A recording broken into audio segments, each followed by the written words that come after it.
Hello, dear friends. Good morning, good afternoon, good evening. It is news time again from this very good channel. Welcome back. How are you all doing? Hope you are good. I pray that God will be with you in your endeavors. Today, we have another update for you. And I want you to, after listening to it, you drop your opinion and suggestions you have so that Biafra will be free. And that's just it. Okay, let's go there. So I thank ASK Satomaro Foundation, the organizers of this colloquium, for inviting me and inviting all of us to come and have a conversation on this very, very topical issue. I'm quite impressed with the topic that focuses on promoting social change and empowerment through diversity, equity, and inclusion, the traditional DEI issue.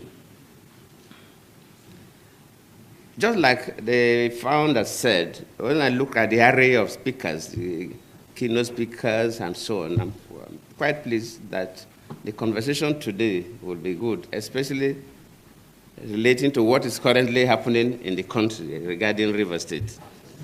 As we gather here today, we are reminded that the pursuit of social change is a continuous journey, one that requires a collective effort, commitment, and perseverance.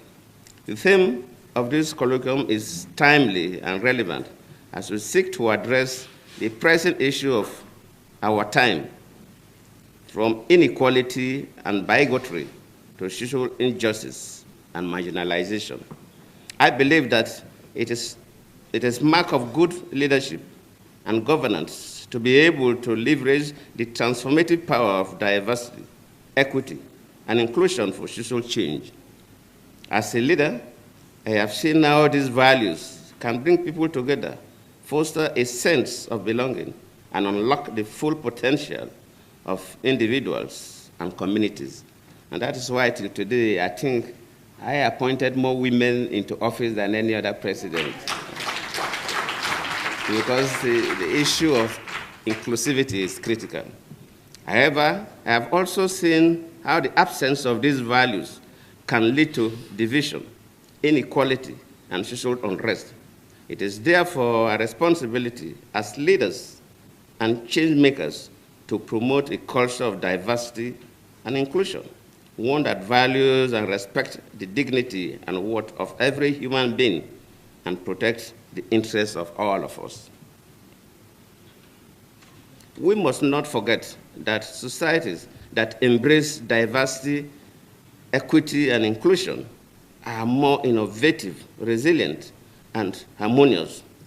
I know this because I saw how policies that promoted gender equality, youth empowerment, and regional balance during my time as president helped bridge divides and foster national unity. I am glad that the Askes Tomorrow Foundation is committed to this noble cause, and I commend the foundation's effort towards promoting social change and empowerment through its various initiatives.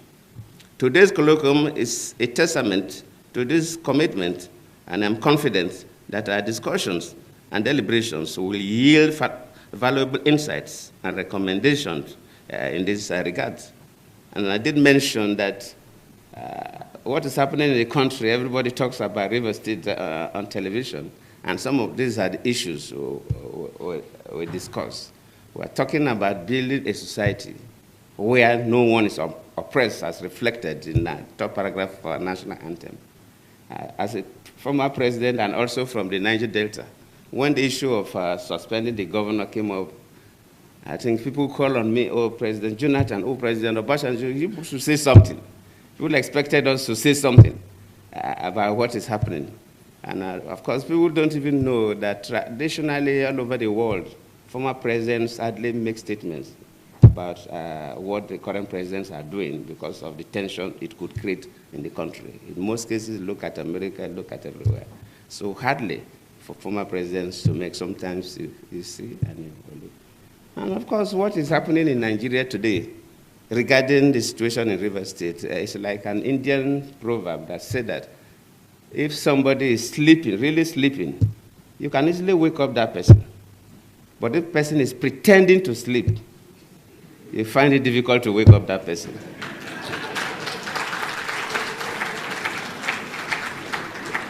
The key actors in Nigeria, from executive to the legislature, luckily Senator Binta and others are here, and the judiciary, they know the correct thing to do. But they are refusing to do it. They are pretending to sleep. And waking such a person is extremely difficult because the person knows the right thing.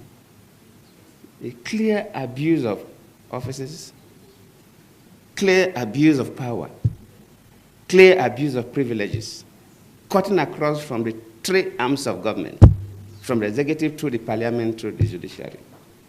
And I always plead with our people that whatever we do affects everybody. And sometimes we do things and we think that it doesn't affect us. I've been a president before, and even after leaving office as a former president, people get to me. Why is that our passport is not valued that much? Why is that Nigerians are not given the kind of treatment we're supposed to receive at international airports? Sometimes we think it's because of Yahoo boys or 419ers. No, not only them. Yes, they are part of the problem. But whatever happens in a country, decisions that are taken by the executive arm of government, decisions that are taken by the parliament, judicial decisions affect everybody. For example, no businessman can bring his money to invest in a country where the judiciary is compromised, where a government functionary can dictate to judges what judgment they will give. No man brings his money to invest in that economy because we are taking a big risk. So whatever we do affects everybody. And if we must build a nation for our children and our grandchildren, no matter how painful it is, we must strive to do what is right. It may cost us, but we must endeavor and pay the price to insist on doing what is right. Whether you're holding an executive office as a president, a minister, or a governor, or a special advisor, or executive, whether you're holding an office in the parliament, senate, or rep, whether you're a judicial officer at the high courts or appellate courts, we must strive to do what is right. If we want to build a nation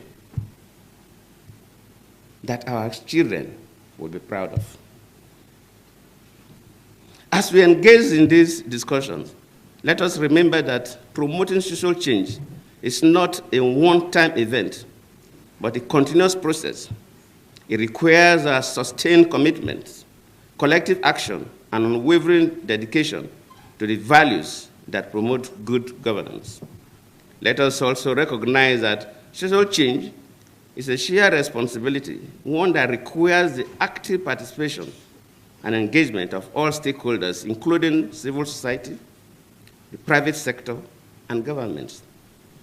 In conclusion, I want to again express my gratitude to the Haske Satumare Foundation for convening this colloquium, and appreciate all of you, especially a sister who came all the way from Kenya.